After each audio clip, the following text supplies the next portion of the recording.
दुसऱ्या श्रावण सोमवारचे औचित्य साधून वैदुसेना मित्रमंडळ निमगावच्या वतीने 24 ऑगस्ट रोजी छत्रपती संभाजी महाराज कावड यात्रेचे आयोजन करण्यात आले होते।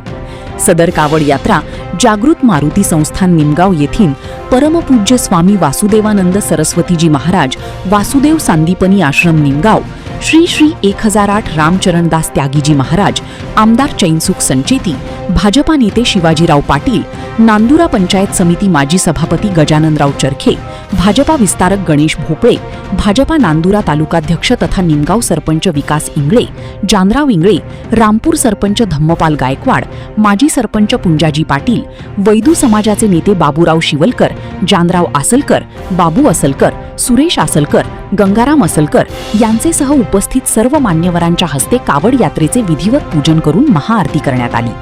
यावेळी गावाच्या प्रमुख मार्गावरून महिला ढोल पथकाच्या गजारात कावड यात्रा काढण्यात आली। सदर कावड यात्रेचे गावाच्या सर्व प्रमुख मार्गांवर ठिकठिकाणी उत्स्फूर्त स्वागत करण्यात आले।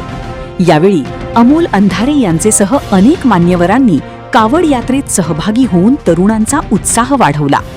यावेळी ग्रामपंचायत सदस्य गोपाल सातव, सुनी दळवी, पवन कुटे, सहाय्यक पोलीस उपनिरीक्षक गजानन इंगळे, संजय वराडे, गणेश नागरे, नांदुरा प्रेस क्लबचे अध्यक्ष विवेक पाऊल झगडे, ढगे, सुनील पवार, वैदुसेना मित्रमंडळाचे अध्यक्ष विनय आसलकर, उपाध्यक्ष गोपी आसलकर यांचेसह सर्व वैदुसेना मित्रमंडळ निमगावचे सर्व पदाधिकारी, सदन कार्यकर्ते व गावकरी सदर कावड यात्रेमध्ये सहभागी झाले होते।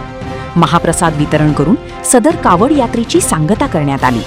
Prime media 24 news, Gopal Dhage,